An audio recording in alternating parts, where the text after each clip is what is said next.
dedicar o espaço quase todo do Congresso, quase mais para ele do que para ninguém. O português acho que está cada vez mais manobrado pelo ocultismo. Há muita gente que tem, nas cidades, sobretudo, que vive nesses empregos de anúncios, de publicidade, de garantias de cura, de garantias de amor, dinheiro, sexo, sorte, fortuna, lotarias. A Igreja tinha a solução para esses problemas e assim como também aquilo que se chama de exorcismo. Em cada diocese há um padre exorcista. Só que ninguém sabe quem é o padre exorcista. As igrejas normalmente fecham a porta a esse diálogo às pessoas que têm esses problemas. E daí a origem das seitas e das respostas que dão para aí os ditos videntes e bruxos e espíritas e exorcistas, falsos exorcistas neste caso, mas às vezes o falso também funciona como o verdadeiro. Porque a necessidade cria o órgão. Esse é o poder da mente. As pessoas pensam que tudo que lhes acontece, que é obra do diabo, ou que andam por aí espíritos malignos que andam para perder as almas, o que é mentira, não anda cá ninguém a perder ninguém. Quem se perde somos nós atrás de mentiras desse género. Aqui há tempos fiz um artigo no jornal a dizer que toda a gente diz que é processo do demónio e ninguém é processo de Deus. Acho que a Igreja devia acabar com isso definitivamente para não deixar rabos de fora, não é? Para que o povo ficasse livre de terror e de temor do pseudo-diabo que anda por aí a provocar e encher o bolso de muita gente. Não é? Apesar das inúmeras teorias e dos testemunhos que surgem em torno deste tema, será sempre impossível que todos acreditem na existência de algo metafísico. Contudo, são precisamente os céticos e os descrentes, a desconfiança e a dúvida que alimentam o mistério e a incerteza que caracteriza o mundo do paranormal.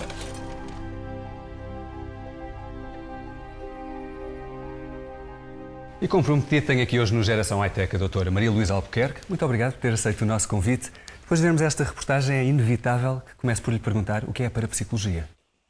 Parapsicologia é o conjunto dos ramos da ciência que tem por objeto a constatação e análise de fenómenos à primeira vista misteriosos.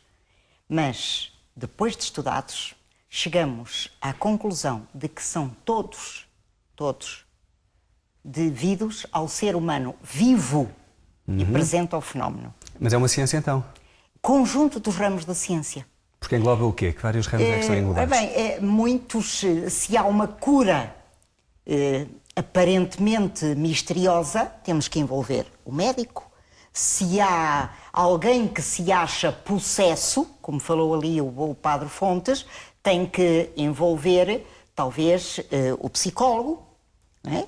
Que vai ver se a pessoa entrou em estados alterados de consciência, se, como vimos ali, aquela menina que voa... Bom, aquilo, é preciso ver que aquilo são filmes, é exagero. Na realidade não acontece nunca nada daquele género? Não. Acontece... O que é que fez essa cara? Acontece mesmo? Um pouco o vislumbre da hipótese daquilo. Aquilo é um exagero. É um exagero. Mas vamos lá ver. A levitação está demonstrada. Está demonstrada, a levitação existe, mas não daquela maneira, da menina agarrada às grades da cama, a ser levada. E então, neste caso, temos o físico para nos ajudar na E todos em conjunto, no fundo, é que chegam a uma explicação. Exatamente. Portanto, não existe o parapsicólogo. Cada vez que virem aí no jornal, parapsicólogo resolve os desgostos de amor e os problemas no negócio... desconfiar. Não é desconfiar, é ter a certeza que é charlatanice. Aí eu sou muito radical, é ter a certeza. Cá em Portugal há muitos fenómenos deste género? Ou é algo que nós vemos mais nos filmes? Temos muito aquela ideia que é tudo importado dos Estados Unidos? Não. Agora bem, nos Estados Unidos, talvez porque foi lá que começou o estudo mais sistemático, o estudo científico. Mas sim, já agora falando dos fenómenos... Eu vou usar uma linguagem popular para que as pessoas me entendam, dos fenómenos de casas assombradas. Estão assombradas pelos vivos que lá vivem. Portanto, não é nada do além, são coisas do aquém. Eu não sei, talvez 12, 15 casos ao longo destes anos todos. Alguns eu vi pessoalmente, outros eu tive o testemunho de imediato. Nós, quando falamos de fenómenos, há muitos fenómenos, os fenómenos paranormais e os extranormais. Para as pessoas perceberem qual é a diferença. O fenómeno paranormal é aquele que não é devido a nenhuma forma de energia ou sentidos tradicionalmente conhecidos. Portanto, à margem do normal, o para é o prefixo que vem do grego que diz à margem do normal.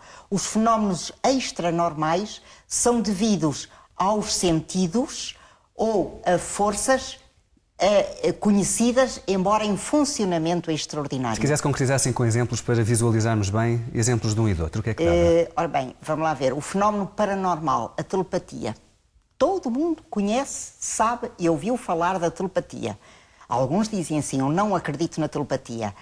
O que é que responde quando surge alguém assim mais cético? Olha, quando eu pergunto-me, às vezes, se vale a pena estar a rebater com essa pessoa, porque o fenómeno da telepatia é talvez dos fenómenos mais estudados em laboratório.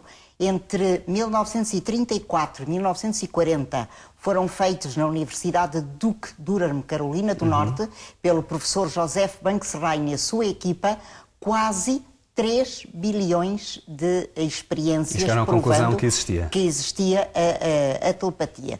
Telepatia, a clarividência, portanto, os chamados fenómenos paranormais. Os fenómenos extranormais, aquelas pessoas raras, cuidado, que não vamos encontrar um fenómeno parapsicológico de cada vez que damos um pontapé numa pedra, mas as chamadas assombrações, que não é uma assombração, o fenómeno de ouvir ruídos numa casa, a movimentação de objetos. A movimentação de objetos é um fenómeno extranormal. Isso tem explicação? Como é que explicam esses fenómenos? Por exemplo, a movimentação de um objeto à distância. Tem. A distância de 50 metros ou menos da pessoa que o produz.